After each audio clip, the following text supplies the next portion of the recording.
안녕하세요. 헤어닥터 영원쌤입니다. 혹시 이비인후과 자주 가시나요? 감기 걸렸을 때 이비인후과 가지 않나요? 저는 우리 아들이 어젯밤에요, 엄마나 귀가 안 들려 라고 이야기를 해서요, 저는요 가슴이 쿵쾅하고 내려앉았어요. 그렇잖아요. 귀가 안 들린다는 자식의 말에 부모는 왠지 마음이 쿵 하고 내려앉잖아요. 혹시 어디가 많이 아픈가? 귀가 왜 그러지? 라고 잠을 조금 설쳤어요. 그래서 아침에 병원문 열자마자 부랴부랴 시간 맞춰서 병원을 아들 손잡고 갔어요. 네, 선생님께서 하시는 말씀이 며칠 귀가 아픈 지 며칠이나 됐어? 라고 질문을 하시더라고요. 우리 아들이 한 20일이나 됐어요. 했더니 너무 늦게 왔는데 귀는 아프면 3일 안에 와야 돼. 3일 지나면 염증이 생겨서 고름을 짜내야 된단다 라고 겁을 주시더라고요. 근데 맞는 말이에요. 모든 염증은요 3일이 지나면은요 고름이 생기기 시작을 한대요. 고름이 생기다 보면요 귀를 째가지고 수술까지 해야 된다라고 하시더라고요. 저는 가슴이 쿵 내려앉으면서요 불안했어요. 그래서 선생님이 한번 치료 한번 귀를 보자라고 해서요 아이 귀를요 선생님께서 이렇게 들여다보시더라고요.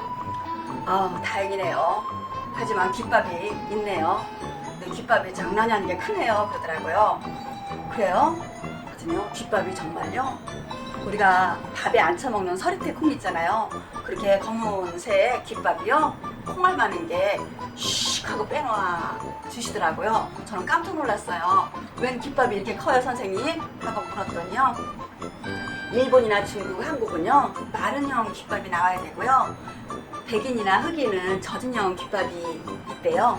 하지만 우리 아이는 젖은형 귓밥이 나오더라고요. 그래서 왜 그런가 라고 생각을 해봤더니요, 제가 우리 아이 귓밥을 파줄 때마다요 과산화수소에다가 면봉에 묻혀서요 귓밥을 파종을 했어요. 그래서 아이의 귓밥이요 그 면봉으로 인해서 밀리고 들어가가지고요 귓밥이 막혀버렸던 거였어요. 선생님께서 그러시더라고요. 저는 아이 귓밥을 팔 때는 무릎 베개를 하고 아이를 귓밥을 파줬거든요. 그래서 항상 귓밥을 파고 나서 면봉에다가 과산화수소를 발라서 마지막 소독까지 해준다고 했는데 그게요 아이한테 독이 됐던 거였어요. 여러분 절대 하면 안 돼요. 그래서 선생님께서 하시는 말씀이 마른형 귓밥이나 젖은형 귓밥에도요 우리 몸속에서는 모든 땀구멍이 열려서 땀샘에서 나오는 피지가 있잖아요. 이 귀 속에도요 그런 피지가 같이 나오면서 먼지와 함께 귓밥이 되는 거라고 하시더라고요. 각질로 인해서. 그런데 그 각질 속에는요 약한 산성이 있대요. 그래서 그 산성으로 인해서 벌레나 해충이나 무슨 균을요 죽여주는 역할을 한대요. 그래서 귓밥 청소할 때는요 이 1cm 정도 들어가는 정도만 파주시고요. 그리고 절대 무릎 베개 해서도 안 되는데요. 무릎 베개 해서 귓밥을 파주게 되면요 그 귓밥의 무게감으로 인해서 떨어지게 되면 고막이 다칠 수가 있대요. 고막이 다치다 보면 염증이 생길 수가 있잖아요. 염증이 생기면 귀를 째서 수술까지 가야 된다는 선생님 말씀을 듣고요 좀 깜짝 놀랐잖아요. 그래서요 저한테 그러시더라고. 항상 아이를 귓밥을 파주되 서 있는 자세에서 파주거나 앉은 상태에서 파주셔야지 절대 엄마 무릎에서 귓밥을 파주게 되면요 아이가 난청이 올 수가 있대요. 왜냐면은 이 귀 고막은 참 예민하다고 하시더라고요. 그래서 절대 귓밥은 안 파주셔도 자동으로 밀려 나온대요. 근데 위생상 보기 안 좋다 싶으면 1cm 정도만 살살 파주시다라는 선생님 말씀을 듣고 왔거든요.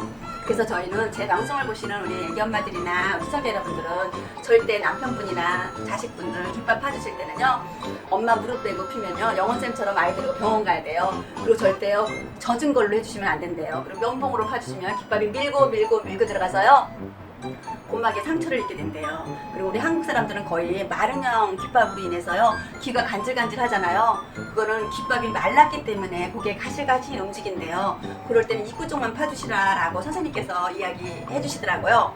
그래서 항상 우리는 그냥 항상 1cm 정도만 파주시고, 또 엄마 무릎 베개 절대 안 되고요. 항상 앉은 자세나 선 자세에서 이렇게 해서 파주시는 게 건강에도 좋고 아이들 귀도 상하지 않는다라고 하시더라고요. 그리고요 귀가 좀 아프시다 생각할 때는요 3일 안에 가셔야 돼요. 3일이 방치하게 되면요 고막을 잃을 수가 있대요. 귀가 안 들리면 안 되잖아요. 아시겠어요 여러분? 영원쌤이 오늘도 병원 다녀온 이야기를 전해드리는 거예요. 저는 제가 아는 지식도 있지만 또 저처럼 제가 대신 병원 다녀왔다라는 이야기를 우리 시청자 여러분들께 함께 공유하고 싶어서요. 오늘 방송은요, 이비인후과에 대해서 이야기 드렸네요. 오늘은 영원쌤 여기서 방송 안녕할게요. 만나는 다음 시간까지 아자 아자 합시다. 고맙습니다.